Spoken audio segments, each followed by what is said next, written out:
Namaskar. I want to tell one small spiritual story. There was a man, he was searching for a teacher.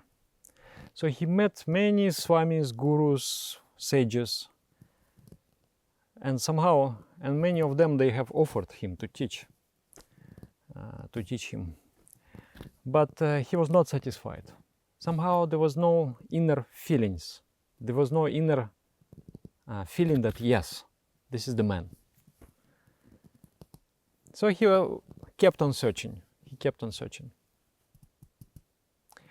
One day, he heard that somewhere in a distant village, there is a very crazy yogi, very crazy mystic lives.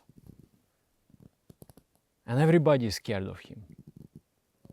And that rang the bell. He felt like, this must be mine. So he went. He embarked on a journey, he went there. Then in the village he inquired. They say, oh, no. This is, a witcher is a kind of, like the what you call it? A witch, the warlock. And we are all afraid of him. There are rumors saying that he is eating human flesh and drinking human blood. So we don't want to go there. He said, okay, you bring me to the point where you're not afraid, and from that point I will go myself. So he went, and he felt a little bit, very creepy and very scary. But his inner heart, inner voice was telling him to go. Go ahead. So he came to the domain of this yogi, and that yogi started to shout, who are you? Why did you come here? I will drink your blood, I will devour your flesh. From your skull I will make a cup, and I will drink the blood from that cup. Get out of here until you can. So he was really terrified by that unfriendly shouting of that yogi. But at the same time, something inside of him was telling, go ahead, go ahead. So he thought that, okay, it is so important for me to find the spiritual path. So either today I find the spiritual path, or maybe I die. But at least 50% chance that I find the spiritual path. So he went ahead. Then the yogi started to pick, like kind of mud stones. He started to pick some kind of soft stones and then throw on that man. So that mud was hitting him in a painful way. And again, the doubt came in his mind. Maybe I should turn back. It's not yet too late. And again, his inner voice was telling him, no, go ahead, go ahead, go ahead. So he went, and then he saw this guru, this yogi, big, tall, very big beard, fiery eyes, and beautiful. So he came to him, he bowed down, he touched the feet, and he said, I've been searching for you for so long. Please accept me. And then the beautiful smile came from the mustaches of that yogi. He said, actually, I'm not bad, but I try to make an impression so the people don't disturb me. But you have the heart of a true aspirant, so I will accept you. You will be my disciple. So I don't know where this story comes from. And I heard that this very same story somebody told to our guru, to my master. And then when he listened, he laughed. He said, I'm like this also. When the person is trying to approach me, I will push him away. If he still insists, I will push him away again. And he keeps on coming, I will become his servant. So this is one story that have impressed me deeply in my life, affected the way how I look on the spiritual path, and helped me.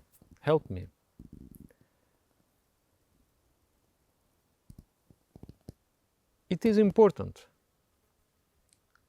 There are two factors, you know. One factor is your inner voice, inner knowledge, inner truth. Another one is something from outside. The outside world, until you have conquered a certain altitudes of spirituality, the outside world is going to be against you. You are trying to make one step on the spiritual path, and then it creates the whirlpool in the external world. The entire external world comes into the movement and trying to stop you from doing that paths on the steps on the spiritual path. This is what is happening with the true path. And that stoppage, that attempt to stop you is the part and parcel of sadhana and path. Without that, you cannot evolve, you cannot ascend to the entire level of personality, of strength and wisdom. By overcoming the obstacle, you become stronger, you become wiser. And by succumbing to the obstacle, you go back. So how to overcome the obstacle? How to find an inspiration to overcome an obstacle? How not to succumb to the fear, to the doubt, to the desire, to the repulsion? By taking support of your inner voice. I will tell you another story. This story happened in my near circle. One girl, she went to Israel. She is Jewish by the religion, and she went to this Israel, and there is this crying wall. And then she was there, and then she took this one desire, one request from God. I must find a spiritual teacher. I need a spiritual teacher. So when she came back to her country, immediately after 1 month maybe, she came across and she came to my lecture actually. So she was inspired, and then I inspired her to learn meditation. So appointment was made. I'm teaching only the personal practices. I only teach to the male, and the females are getting instructed by a female teacher, which we call Didi. So the appointment was made, and we was in some apartment, in somebody's house, and that apartment was not so easy to find. And the entire area was a kind of slum, kind of ghetto, no? This not very, very respectable, not very fine area. So when she entered that area, she started to feel fear. She started to feel like, oh, maybe this doesn't look very good. Maybe I'm doing something wrong. Maybe this is not the right thing to do. So the doubts are storming in her mind. Then somehow she's searching. You cannot find address properly. Then finally she found. At the moment she found, old man comes to her and say, you know where you're going? Don't go there. They will be not good for you. And she becomes completely, the mind is just like, poof. You can imagine. You're already fearful, you're already doubtful, and just out of nowhere, a man comes in the street and says, don't go there. So there is in the mind. But then she listens to her inner voice, inner feeling, inner knowledge, and then she goes ahead. And then she got first lesson. She became so happy. So there are stories like this. There will be different temptations. There will be different obstacles. So first of all, you must have connection with the inner voice. It is said that guru or divine teacher, we say Brahmaeva Guru Reka na Paraha. It means only the absolute consciousness is the guru, nobody else. So that divine guru, that teacher who pervades everything in this universe, he is in the trees, in the stones, and in your own heart also. So that teacher works with the two hands, just like a pot maker out of clay, no? You're making the pot. So one hand have to support the inner side of the pot, and another has to form and pressurize the clay from outside. So this is the path. So there is something inside, the support from inside. Without that, the entire pot will just collapse, crumble. You will not be able to hold the external pressure. But inner feeling upholds. And then external. So there are all those turmoils. And the world is intelligent. It is always interacting with your efforts on the spiritual path. When you make a significant path, everything comes into movement. Everything is trying to stop you from progressing. And then you have established yourself. And then if you try to regress, then again everything will try to stop you from regressing. So you have to fight to progress. So very important, connection with your inner eye. Try to listen to yourself. Try to feel what is right and what is wrong. You know it in your heart of hearts. This is the way. Try to feel, try to hear it. For that ability, you should meditate. Without meditation, when the mind is crude, when the mind is so like a mad monkey, that mind has no clue of this inner support, inner hand of the guru, of the divine guru. And then another thing is important. That is patience. Being patient is extremely important on the spiritual path. Don't succumb to the storm. Wait until the storm passes. If you believe that the clouds have covered the sun and there will be eternal darkness, you're mistaken. The clouds will go away and the sun will shine again. So wait. Wait. Don't succumb to the storm. Don't act in haste. Wait. Wait and see. I read also before that the guru has several trials. He's creating for the disciples. He's testing disciples. And I thought, okay, I'm ready. But nobody is ever ready for the tests of Guru. So the final test of the Guru is the test of faith. You are going to lose the faith in the Guru and in the teachings. And in that state, you have to progress. Somehow, break through that stage. So this happened to me.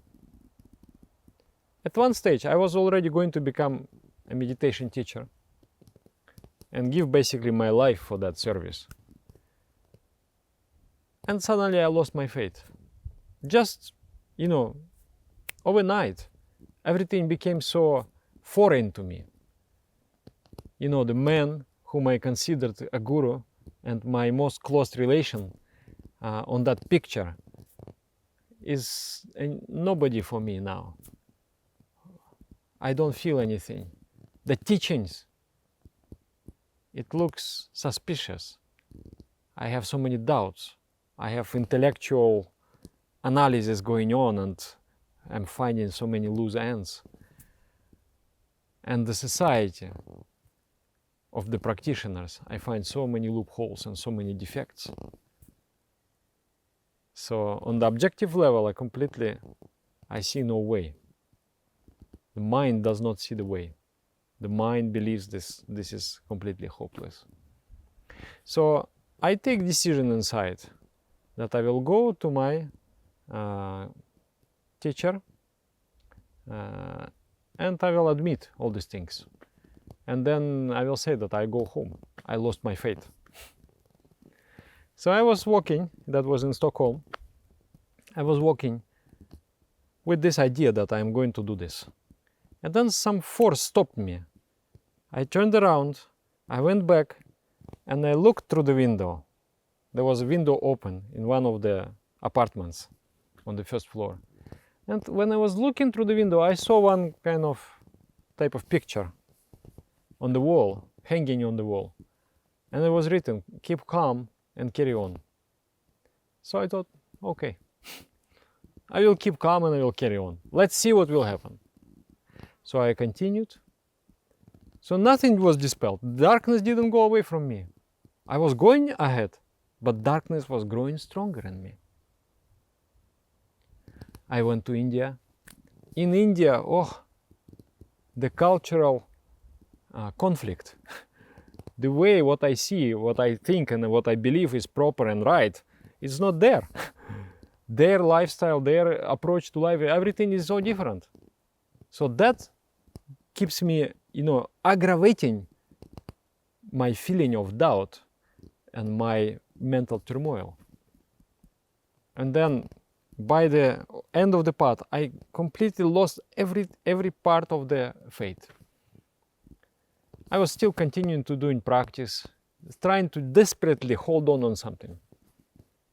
And I would say that in a very small, deep corner of my heart, there was a tiny sparkle of faith. I can say with my nails, I was holding on, like you are hanging there, and already you almost let go. But with this last portion of the finger, you are holding on. So I had this little tiny faith in my heart.